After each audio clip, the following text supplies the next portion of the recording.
नमस्कार साथियों, मैं बबलू धाकड़ स्वागत करता हूं आप सभी का धरणीधर एग्रो क्लासेस चित्तौड़गढ़ में। आज अपन चर्चा करने वाले हैं उस टॉपिक का नाम है मृदा वायु। मृदा वायु के बारे में आज अपन विस्तार से चर्चा करते हैं। तो आइए स्टार्ट करते हैं मृदा वायु। तो मृदा वायु के बारे में अपन सबसे पहले इसमें अपन देखते हैं इसमें अपने को पढ़ना क्या क्या है। तो इसमें सबसे पहले अपने को देखना है इसका सामान्य परिचय क्या है। सामान्य परिचय ज़्यादा बड़ा नहीं है, सामान्य परिचय इसका केवल 2 से 3 लाइन का वो देखना है। उसके बाद में अपन देखेंगे इसमें मृदा वातन, या इसको अपन बोलते हैं सोइल एरिएशन के नाम से जानते हैं। मृदा वातन क्या होता है, और उसके बाद में अपन देखेंगे जो इसमें गैसों का विनिमय होता है, गैसीय विनिमय। गैसीय विनिमय के बारे में देखेंगे कि मृदा के अंदर गैसीय विनिमय किस प्रकार होता है वो देखेंगे। उसके बाद अपन देखेंगे मृदा वायु का संगठन व तुलनात्मक अध्ययन। जो इसका अपन तुलनात्मक अध्ययन करेंगे वो किसके सापेक्ष करेंगे, तो वो अपन एक तो मृदा वायु का संगठन अलग देखेंगे, और इसी का अपन मृदा वायु होती है, वायुमंडल में जो वायु पाई जाती है उसके अंदर गैसों का जो संगठन होता है, और मृदा के अंदर जो गैसों का संगठन होता है, उन दोनों का अपन तुलनात्मक अध्ययन करेंगे। ठीक है। नंबर 4 की बात करें, नंबर 4 पर अपन देखेंगे जो पीपीएम होता है, पीपीएम को परसेंटेज में कैसे बदलते हैं। ये एक न्यूमेरिकल होता है, छोटा सा होता है। इससे सीधा सीधा प्रश्न पूछा जाता है कि कोई भी वैल्यू अपने, क्योंकि वातावरण में और मृदा के अंदर जो गैसें पाई जाती है वो परसेंटेज के रूप में पाई जाती हैं, तो उनको अपन पीपीएम में कैसे कन्वर्ट करते हैं, तो यह प्रश्न पूछा जाता है। तो आइए अपन स्टार्ट करते हैं। अपना सबसे पहला टॉपिक है सामान्य परिचय के बारे में अपन देखते हैं। तो सामान्य परिचय की बात करें अपन, तो सामान्य परिचय इसका केवल 2 लाइन का होता है। सामान्य परिचय में केवल इतना सा हो जाएगा कि मृदा वायु होती है जो कुल मृदा अवयव का कितना प्रतिशत भाग होती है, तो कितना प्रतिशत भाग होती है, तो साथियों ये कितना प्रतिशत भाग होती है, तो यह 25% भाग होती है। पहला पॉइंट तो हमारे लिए ये इंपॉर्टेंट होता है, कितना प्रतिशत भाग होती है, तो 25% भाग होती है। और ये क्या होता है, 25% किस प्रकार का भाग होता है, तो यह रिक्त भाग होता है। ये अपने को पता होना चाहिए, क्योंकि जब अपन ने मृदा अवयव पढ़े थे तब उनको अपन एक तो रिक्त भाग में विभाजित किया था, और दूसरा अपन ने इसको ठोस भाग में विभाजित किया था। तो अपन ने ठोस भाग के अंदर खनिज वाला अपन ने कंप्लीट कर लिया, और कार्बनिक पदार्थ वाला अपन इसके बाद पढ़ेंगे। ठीक है। और रिक्त भाग में अपन ने जल और वायु के बारे में देखा था, तो अपन मृदा जल के बारे में अपन ने विस्तार से देख चुके हैं। अब अपन रिक्त भाग में अपन मृदा वायु के बारे में देख रहे हैं। तो सामान्य परिचय ये हो जाएगा। अब इसमें अपन ने इसके बाद सामान्य परिचय के बाद में आ जाएगा मृदा वातन को इंग्लिश में बोलते हैं सोइल एरिएशन के नाम से जानते हैं। सोइल एरिएशन के नाम से जानते हैं। ठीक है। अब ये मृदा वातन होता है क्या, ये देखते हैं अपन। मृदा वातन होता है जो मृदा उर्वरता होता है, सेम उसी प्रकार होता है। यानी कि जैसे अपन मृदा उर्वरता को किस प्रकार परिभाषित करते हैं, तो उसको अपन इस प्रकार परिभाषित कर सकते हैं कि मृदा के द्वारा आवश्यक मात्रा में पेड़ पौधों को जो पोषक तत्व उपलब्ध करवाए जाते हैं, या वो क्षमता होती है पोषक तत्व उपलब्ध करवाने, उसे अपन मृदा उर्वरता के नाम से जानते हैं।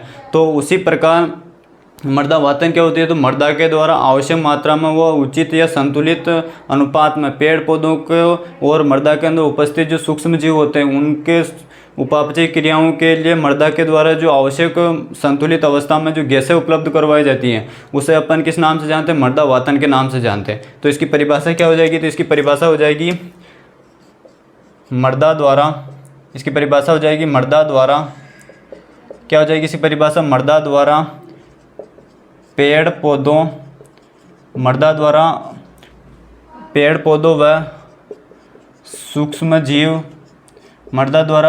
व सूक्ष्म जीव को अपनी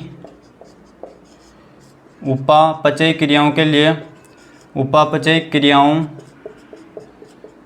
क्रियाएं हेतु आवश्यक व उचित मात्रा में गैसें उपलब्ध करवाना क्या कहलाता है, मृदा वातन कहलाता है। यानी कि मृदा द्वारा पेड़ पौधों व सूक्ष्म जीवों की उपापचयी क्रियाओं के लिए या उपापचयी क्रियाओं हेतु आवश्यक व उचित मात्रा में गैसें उपलब्ध करवाना क्या कहलाता है, मृदा वातन कहलाता है। काफ़ी इंपॉर्टेंट परिभाषा है, अपने को पता होनी चाहिए। सीधे सीधे एग्जाम में सीधी सीधी परिभाषा दे दी जाती है और सीधा सीधा पूछा जाता है कि निम्न में से मृदा वातन की परिभाषा क्या होगी, या परिभाषा दे देते हैं और पूछते हैं कि निम्न में परिभाषा देने के बाद में पूछेंगे किसकी परिभाषा होती है, तो अपने को ये परिभाषा पता होना चाहिए। मृदा वातन, मृदा वातन उसी प्रकार की परिभाषा है जिस प्रकार मृदा उर्वरता होती है, तो दोनों में अपने को कंफ्यूज नहीं होना है। मृदा वातन में तो गैसों का विनिमय, गैसें प्रोवाइड करवाई जाती है मसोइल के द्वारा, और मृदा उर्वरता के अंदर पोषक तत्व प्रोवाइड करवाए जाते हैं, तो अपने को थोड़ा पता होना चाहिए, ठीक है। उसके बाद अपन बात करें इसमें नेक्स्ट नंबर जो सेकंड टॉपिक था, जो इसमें जो गैसों का जो विनिमय होता है, गैसीय विनिमय, इससे पहले अपन देख लेते हैं कि जो मृदा वातन होती है। अब मृदा वातन में क्या होता है, एक तो उचित मात्रा में क्या प्रोवाइड की गैसें उपलब्ध करवाई जाती है, ठीक है, आवश्यक व उचित मात्रा में गैसें उपलब्ध करवाई जाती है। तो इसके लिए दो कंडीशन होनी चाहिए, अपने दो विशेषताएं होती है, इसकी दो विशेषताएं होती है। तो वो विशेषताओं के बारे में देख लेते हैं। विशेषताएं कौन कौन सी होती है, तो फर्स्ट जो इसमें जो इसकी विशेषता होती है वो होती है, इसमें मृदा के अंदर क्या होना चाहिए, अधिक से अधिक क्या होना चाहिए, खाली स्थान होना चाहिए, खाली जगह है, या अपन कह सकते हैं खाली क्या होना चाहिए, रंध्र होने चाहिए। क्योंकि जितनी ज़्यादा खाली जगह होगी या रंध्र होंगे उसी में उतना ही ज़्यादा क्या होगा, मृदा वायु उपस्थित होगी, ठीक है। और नंबर सेकंड क्या होता है, तो नंबर सेकंड इसकी विशेषता होती है जो खाली जो रंध्र होते हैं इनमें क्या होना चाहिए, जो गैसों का जो विनिमय होता है, गैसीय विनिमय ज़्यादा होना चाहिए, गैसीय विनिमय ज़्यादा होना चाहिए। तो इसमें दो इसकी कैरेक्टर होते हैं, या अपन कह सकते हैं विशेषता होती है। पहले तो क्या होती है, मृदा वातन की खाली जगह या इसमें रंध्र बहुत ज़्यादा होना चाहिए, और दूसरी होती है कि उन्हीं रंध्रों में क्या होना चाहिए, गैसीय विनिमय ज़्यादा होना चाहिए। तभी पेड़ पौधों को क्या होगा, जो आवश्यक जो गैसें उनके लिए जो ज़रूरत होती है वो उनकी पूर्ति हो पाती है, ठीक है ना। इसका स्क्रीनशॉट लेना चाहते हो तो स्क्रीनशॉट ले लो, फिर अपन आगे बढ़ते हैं।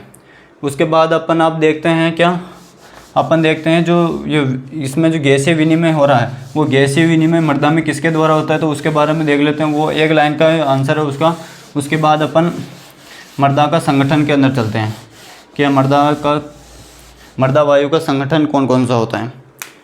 तो इसमें जो हो जाएगा विनिमय, गैसों का जो विनिमय होता है, विनिमय किसके द्वारा होता है, तो जो विनिमय होता है वो किसके द्वारा होता है, विनिमय होता है ये विसरण के द्वारा होता है। किसके द्वारा होता है, तो विनिमय होता है विसरण के द्वारा होता है। विसरण का अर्थ क्या होता है, तो विसरण का अर्थ होता है अधिक सांद्रता से कम सांद्रता की ओर जाना, क्या कहलाता है, विसरण कहलाता है। अब अधिक सांद्रता से कम सांद्रता की ओर जाना क्या कहलाता है, विसरण कहलाता है। यानी कि अगर मृदा के अंदर कहीं पर कम वायु होगी तो वो वहाँ से किस साइड जाएगी, वो जहाँ पर कम सांद्रता होगी उस साइड जाएगी, तो उसे अपन क्या कहते हैं, विसरण कहते हैं। और विसरण को इंग्लिश में किस नाम से जानते हैं अपन, डिफ्यूजन के नाम से जानते हैं। इसको इंग्लिश में बोलते हैं क्या, डिफ्यूजन।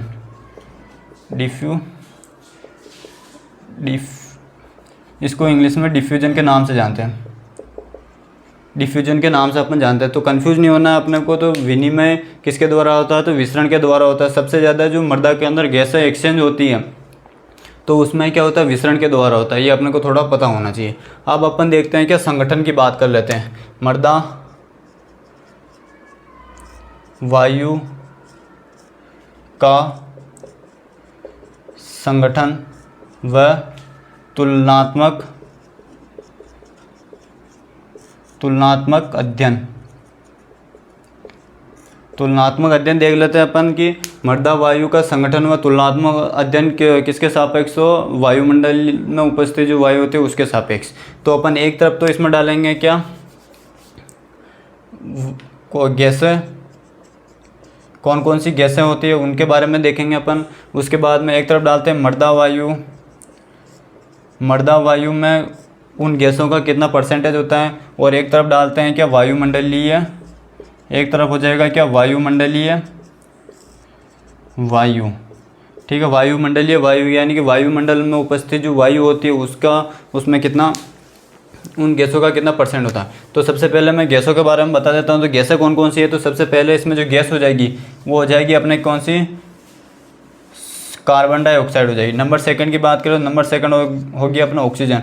नंबर थर्ड की बात करें तो नंबर थर्ड हो जाएगी, या इनको अपन सीक्वेंस वाइज लिखते हैं तो नंबर फर्स्ट पर हो जाएगी नाइट्रोजन, नंबर सेकंड पर हो जाएगी ऑक्सीजन, नंबर थर्ड पर हो जाएगी आर्गन, और नंबर फोर्थ पर हो जाएगी क्या, CO2 कार्बन डाइऑक्साइड। ठीक है, अब अपन बात करते हैं मर्दा वायु के अंदर नाइट्रोजन कितनी % पाई जाती है। तो मर्दा वायु की बात करें तो मर्दा वायु के अंदर जो नाइट्रोजन होती है वो लगभग 79% पाई जाती है, ये अपने को थोड़ा याद रखना है। और वायुमंडलीय वायु की बात करें तो इसमें लगभग पाई जाती है 78% पाई जाती है, ये अपने को थोड़ा पता होना चाहिए। ऑक्सीजन की बात करें तो मर्दा वायु के अंदर ऑक्सीजन कितने होते हैं, तो ये होती है 20.6% होती है, ये अपने को याद रखना है।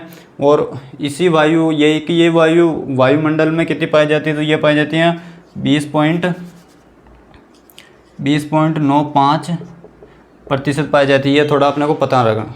ठीक है, आर्गन की बात करें तो आर्गन मर्दा वायु में कितने पाए जाते हैं, तो मर्दा वायु में पाए जाते हैं 0.9 के आसपास पाया जाता है। और वायुमंडलीय वायु की बात करें तो इसमें पाया जाता है 0.93 के आसपास पाया जाता है, ये अपने को थोड़ा पता होना चाहिए। उसके बाद बात करें CO2 की बात करें तो मर्दा वायु में CO2 होते हैं 0.3% पाया जाता है। ठीक है, और CO2 होती है जो वायुमंडल में कितनी पाई जाती है, तो 0.04% पाई जाती है। ठीक है ना, 0.04% पाई जाती है, ये अपने को थोड़ा पता होना चाहिए।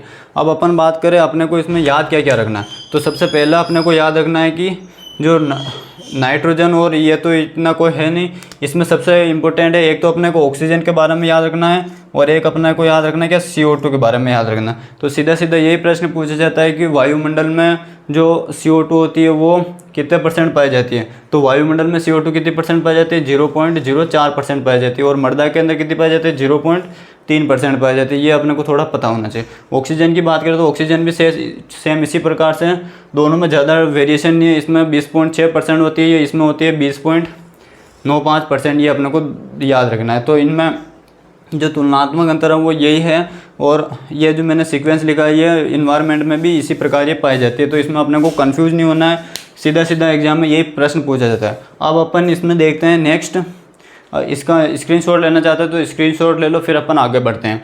इसके बाद अपन देखते हैं कि इनमें कुछ तथ्यात्मक जानकारी वो देख लेते हैं, फिर अपन PPM को परसेंटेज में या परसेंटेज को PPM में कैसे बदलते हैं वो देख लेते हैं। ठीक है ना, तो अब अपन इसमें देखते हैं क्या, अब अपन देखते हैं इसमें कुछ तथ्यात्मक जानकारी देख लेते हैं कि पहले तथ्यात्मक जानकारी में क्या हो जाएगा। पहला तो हो जाएगा कि जो मर्दा वायु होती है, मर्दा वायु के अंदर जो CO2 होती है, तो मर्दा में जैसे मर्दा में गहराई में जाने पर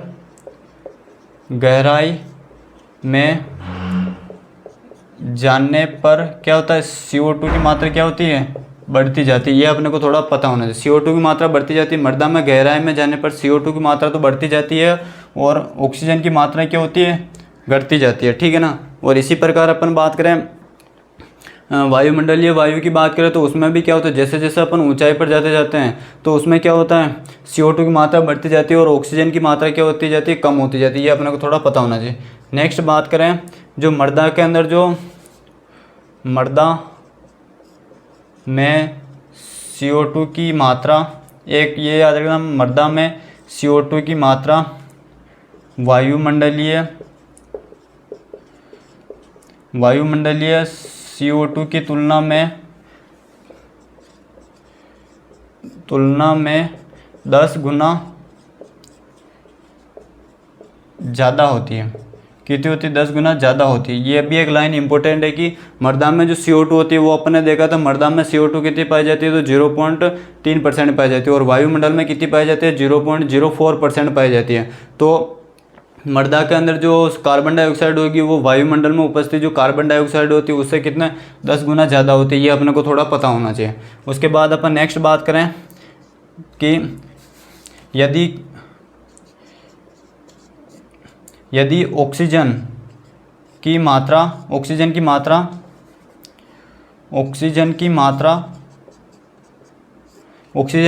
क्या होगा, ऑक्सीजन की मात्रा यदि 10% से क्या हो जाए, कम हो जाए मर्दा के अंदर, यानी कि ऑक्सीजन की मात्रा पेड़ पौधों की जड़ों के विकास के लिए क्या होता है, बहुत ज़्यादा आवश्यकता होती है।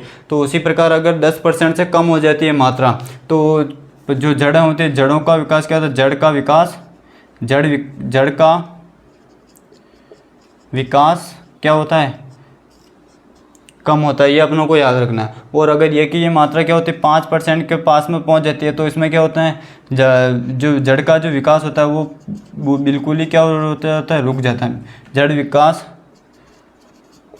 रुक जाता है, ये अपने को थोड़ा पता होना चाहिए। तो अगर ऑक्सीजन की मात्रा मृदा में 10% से कम हो जाती है, तो जड़ का विकास धीरे प्रभावित होने लग जाएगा, धीरे धीरे कम होगा जड़ का विकास। अगर 5% के पास में पहुंच जाती है, तो उसमें क्या बिल्कुल ही रुक जाएगा, यानी कि जड़ का निर्माण बिल्कुल ही नहीं होगा। इसी प्रकार यदि CO2 की मात्रा, यदि CO2 की मात्रा क्या हो जाए, 1% से क्या हो जाए, CO2 की मात्रा 1% से ज़्यादा हो जाए, तो क्या हो जाएगा, जो जड़ें होती हैं उन पर क्या पड़ेगा, विषैला प्रभाव पड़ेगा, विषैला प्रभाव पड़ता है। ठीक है। और ये की मात्रा अगर 10% के आसपास चली जाए, 10% के पास चली जाए, तो क्या हो जाएगा, बिल्कुल ही पौधा क्या हो जाएगा, ख़त्म हो जाएगा, ख़त्म हो जाएगा। क्योंकि अपन जानते हैं कि अगर किसी भी चीज़ की आवश्यकता से या अति होने पर क्या हो जाती है, वो अपने लिए नुकसानदायक होती है। तो उसी प्रकार अगर संतुलित मात्रा में अगर पेड़ पौधों को गैसें होती है वो प्रोवाइड होती रहेगी, तो वो अपनी वृद्धि सुचारू रूप से करते रहेंगे। अगर ये मात्रा उनको कम या ज़्यादा हो गई, तो वो अपनी वृद्धि को पूर्ण रूप से नहीं कर पाते हैं। ठीक है ना। ये दोनों पॉइंट तो इतना ज़्यादा इंपॉर्टेंट है नहीं अपने लिए। ये दोनों पॉइंट इंपॉर्टेंट है कि मृदा में गहराई में जाने पर CO2 की मात्रा बढ़ती जाती है, वो ऑक्सीजन की मात्रा क्या होती जाती है, कम होती जाती है। और मृदा में CO2 की मात्रा वायुमंडलीय CO2 की तुलना में कितना होती है, 10 गुना ज़्यादा होती है। ये अपने लिए इंपॉर्टेंट है। अब अपन देखते हैं कि ppm को परसेंटेज में कैसे बदलते हैं।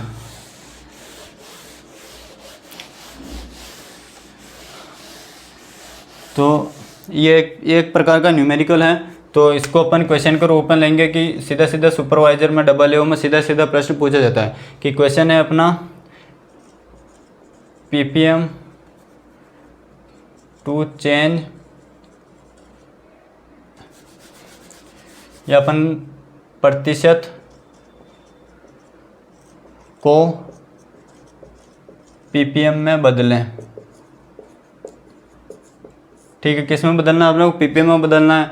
तो क्वेश्चन है अपने पास में प्रतिशत को ppm में बदलना है। तो अपन अभी जो गैसें देखी थी उसमें अपन ने कार्बन डाइऑक्साइड देखी थी, ऑक्सीजन देखी। तो अपन कार्बन डाइऑक्साइड लेते हैं मृदा के अंदर। ठीक है ना।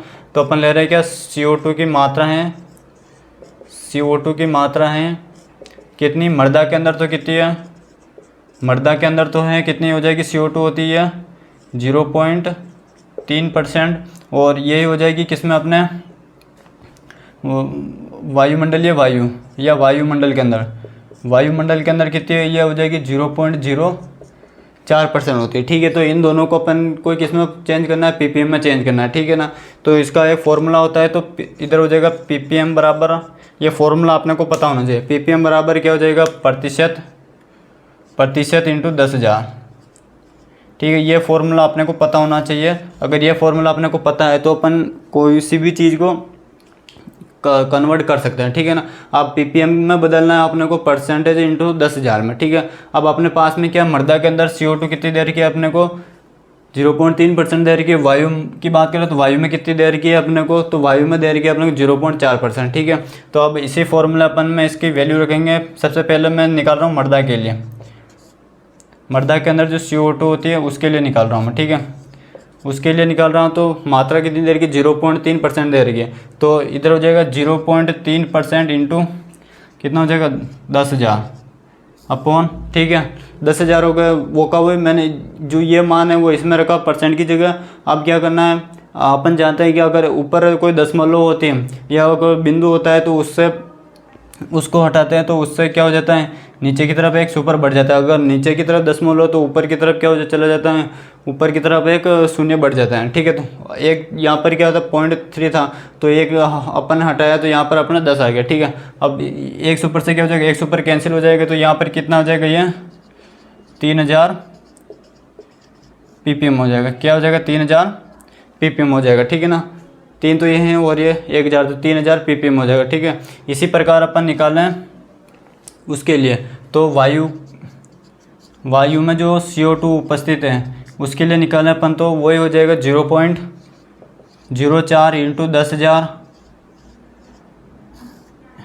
2 सुपर यहाँ नीचे आ जाएगा, 2 सुपर से 2 सुपर कैंसिल हो जाएगा, तो कितना बचे ये अपने पास में, कितना बचे 400 ppm। तो इस प्रकार अपन किसी भी चीज़ को ppm में भी बदल सकते हैं, और वापस अगर अपने को ppm में दे रखा, ppm के अंदर दे रखा, तो वापस अपन इसी फॉर्मूले में वैल्यू को रख कर अपन किस में बदल सकते हैं, परसेंटेज में बदल सकते हैं। तो अगर अपने को ppm में बदलना है तो अपने को ppm को बराबर के उधर रखना, अगर परसेंटेज में बदलना है तो परसेंटेज को उधर लेके चले जाना, और अपने को फिर वैल्यू को रख कर अपन उसको आसानी से अपन निकाल सकते हैं, ठीक है ना। तो उम्मीद है आप सभी को ये समझ में आया होगा ppm को अपन परसेंटेज में कैसे बदलते हैं। ज़्यादातर जो पूछा जाता है वो यही पूछा जाता है कि परसेंटेज को ppm में बदले, और सुपरवाइजर के अंदर ये वाला प्रश्न पूछा हुआ भी है कि वायुमंडल में अगर CO2 की मात्रा इतनी दे रखी है तो ppm में उसका मान क्या होगा, तो ये अपने को थोड़ा पता होना चाहिए। इसका स्क्रीनशॉट लेना चाहते हो तो स्क्रीनशॉट ले लो, फिर अपन आगे बढ़ते हैं। और इसकी आपको प्रैक्टिस भी करनी है घर पे। अब अपन इसमें चर्चा करते हैं क्या, ये इस प्रकार अपने जो मृदा वायु जो टॉपिक था वो क्या होता है अपने कंप्लीट होता है, मृदा वायु टॉपिक कंप्लीट होता है। अब अपन इसमें नेक्स्ट चर्चा करते हैं कार्बनिक पदार्थ के बारे में अपन चर्चा करते हैं। अब अपन साथियों चर्चा करते हैं क्या, किसके बारे में चर्चा करते हैं, कार्बनिक पदार्थ के बारे में अपन विस्तार से चर्चा करते हैं। तो आज अपन एक टॉपिक अपन ने देख लिया मृदा वायु क्या होता है। अब अपन देखते हैं क्या मृदा विज्ञान के अंदर क्या कार्बनिक पदार्थ,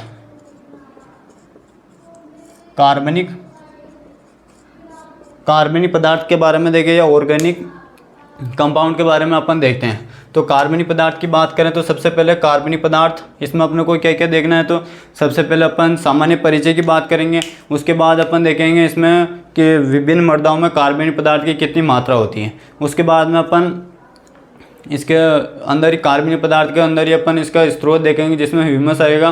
ह्यूमस के बारे में अपन विस्तार से चर्चा करेंगे। तो हेडिंग डालना है इसमें कार्बनिक पदार्थ। तो अब सबसे पहले अपन कार्बनिक पदार्थ को देखने से पहले अपन देखते हैं कि कार्बनिक जो पदार्थ होते हैं उसकी डेफिनेशन क्या होती है, उसकी परिभाषा क्या होती है। तो जो इसमें कार्बनिक पदार्थ की जो परिभाषा हो जाएगी वो क्या हो जाएगी, तो पेड़ पौधे एवं जीव जंतुओं के मृत अवशेष को अपन क्या कहते हैं कार्बनिक पदार्थ कहते हैं। यहाँ जीव जंतु एवं पेड़ पौधों के मृत अवशेषों से के अवशेष के विच्छेदन से बना पदार्थ क्या कहलाता है, कार्बनिक पदार्थ कहलाता है अपना। तो कार्बनिक पदार्थ की परिभाषा क्या हो जाएगी, पेड़ पौधों व जीव जंतु के मृत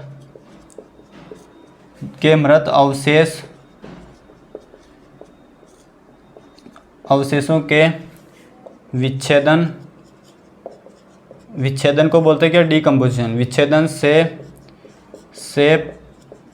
विच्छेदन से प्राप्त पदार्थ को क्या कहते हैं अपन, कार्बनिक या ऑर्गेनिक कार्बनिक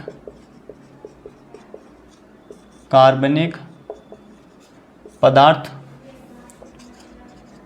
कहते हैं। क्या कहते हैं, कार्बनिक पदार्थ कहते हैं। यानी पेड़ पौधों व जीव जंतुओं के मृत अवशेष के विच्छेदन से प्राप्त पदार्थ को अपन कार्बनिक पदार्थ कहते हैं, ठीक है। अब इसमें अपन देखते ये तो इसकी डेफिनेशन होगी, अपन इसकी डेफिनेशन आसानी से बना सकते हैं। अब इसके बाद नेक्स्ट बात करते हैं इसका स्रोत कहाँ से, यानी कि पेड़ पौधों व जीव जंतुओं के मृत अवशेष है। तो अब ये अपने को प्राप्त कहाँ से हो सकते हैं, तो ये अपने को कहाँ से प्राप्त हो सकते हैं। तो पहला तो हो सकता है अपने को हरे पौधों के द्वारा प्राप्त हो सकते हैं, ठीक है। या अपन कह सकते हैं पादप अवशेष हो जाएगा। तो साथियों इसमें जो स्रोत होगा वो क्या हो जाएगा, एक तो पादप अवशेष हो जाएगा और दूसरा जंतु अवशेष हो जाएगा, ठीक है। ये इतना ही है। इसको अपन पूरे जो ये कार्बनिक पदार्थ जो चैप्टर है इसको पूरा अपन डिटेल से पढ़ेंगे। आज अपन केवल इसमें जो परीक्षा की दृष्टि से उपयोगी बिंदु है केवल उन्हीं पर चर्चा करते हैं, ठीक है। तो अब अपन इसमें देखते हैं क्या नेक्स्ट जो कार्बनिक पदार्थ होता है, कार्बनिक पदार्थ में इसके अवयव कौन कौन से होते हैं, यानी कि इसमें जो उपस्थित जो तत्व होते हैं वो कितना परसेंटेज पाए जाते हैं इसमें। तो इसमें अपन बात करते हैं, इसमें जो ये कार्बन होता है, कार्बन की बात करें, उसके बाद अपन बात करेंगे ऑक्सीजन की, उसके बाद अपन बात करेंगे नाइट्रोजन व हाइड्रोजन की। तो इनकी बात करें तो अपन, तो जो इसमें कार्बन होता है वो कितना परसेंट पाया जाता है, तो 58% पाया जाता है, ये अपने को पता होना चाहिए। ऑक्सीजन की बात करें तो ये 32 से 33% पाया जाता है, ये अपने को पता होना चाहिए। और नाइट्रोजन और हाइड्रोजन की बात करें तो ये कितना पाया जाता है, तो ये 5% पाया जाता है। इसके अलावा 2 तत्व और बचे हैं, एक तो अपने पास में बचा हुआ है सल्फर बचा हुआ है, एक और बचा हुआ है, एक होता है इसमें सल्फर हो गया और दूसरा तत्व हो जाएगा सल्फर होता है, जो इसमें कितना पाया जाता है, तो 0.5% पाया जाता है, ये भी अपने को पता होना चाहिए। इसके अलावा एक तत्व और बचा हुआ, उसका नाम है अपने फास्फोरस। फास्फोरस की बात करें, जो फास्फोरस होता है वो भी कितना होता है, 0.5% पाया जाता है। तो ये इसमें 6 तत्व पाए जाते हैं, और इन 6 के 6 तत्वों को अपन किन नाम से जानते हैं, तो इनको अपन जीव द्रव्य के तत्व भी कहते हैं लगभग, ठीक है ना। कार्बन होता है 58% पाया जाता है, ऑक्सीजन 32 से 33%, नाइट्रोजन और हाइड्रोजन होता है 5% पाया जाता है, सल्फर और फॉस्फोरस होता है जो ये 0.5% पाया जाता है। ये अपने को इनके बारे में थोड़ा पता होना चाहिए। अब अपन इसमें नेक्स्ट चर्चा करते हैं कि विभिन्न मृदाओं में जो कार्बनिक पदार्थ होते हैं, कार्बनिक पदार्थ की कितना परसेंट पाया जाता है। तो कार्बनिक पदार्थ की प्रतिशतता के आधार पर बात करें अपन, तो प्रतिशतता के आधार पर कार्बनिक पदार्थ, प्रतिशतता के आधार पर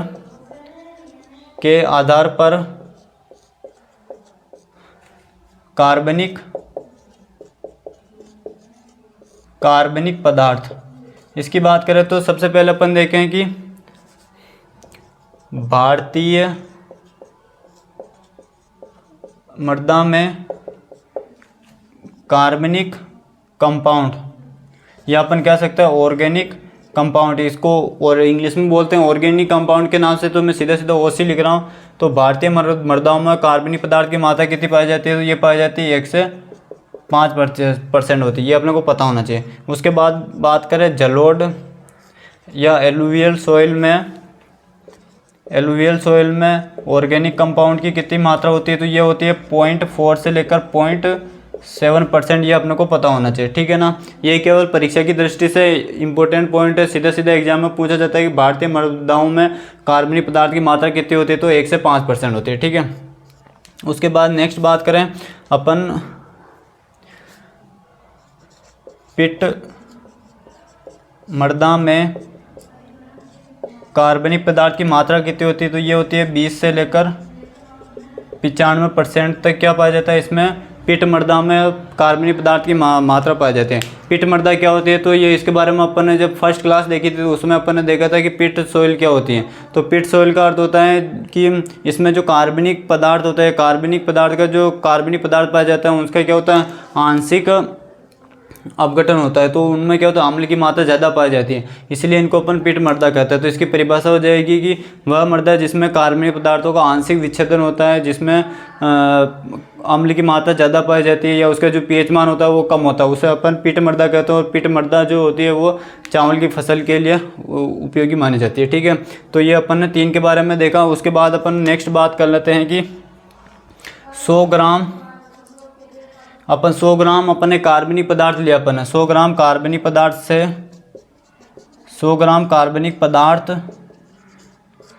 से अपने को उसमें कितना कार्बन मिलता है, तो 100 ग्राम कार्बनिक पदार्थ लेते हैं अपन, तो 100 ग्राम कार्बनिक पदार्थ से 58% या अपन कह सकते हैं 58 ग्राम क्या प्राप्त होता है, कार्बन प्राप्त होता है। 58 ग्राम क्या प्राप्त होता है, अपने को कार्बन प्राप्त होता है, ये अपने को थोड़ा पता होना चाहिए। 100 ग्राम कार्बनिक पदार्थ से अपने को 58 ग्राम कार्बन प्राप्त होता है, ये अपने को 4 चीज़ें तथ्यात्मक जानकारी, ये अपने को थोड़ा पता होना चाहिए। उसके बाद अपन नेक्स्ट बात करें कि जो कार्बन होता है, यानी कि अभी 3 मृदाओं के बारे में अपन ने देखा है कि किन मृदाओं में कार्बन का परसेंटेज कितना होता है। तो इसको अपन किस मृदा में कितना कार्बन है, इसका अपने को पता कैसे चलता है, तो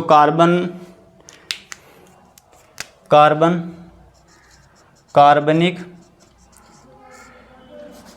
या अपन कह सकते हैं कार्बन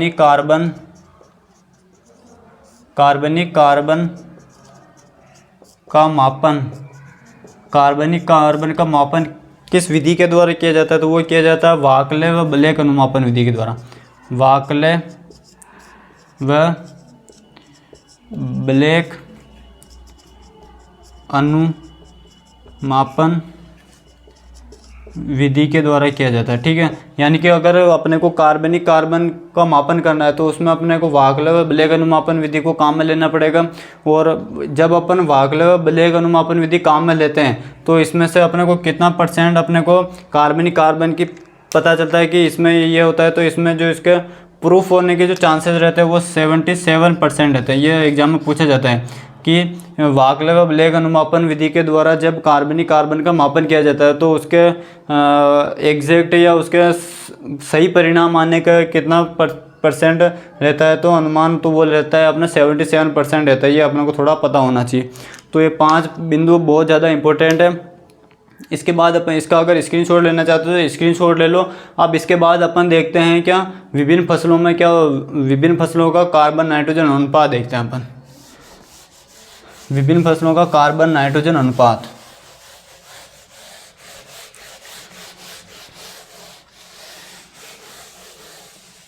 कार्बन नाइट्रोजन अनुपात की चर्चा करें अपन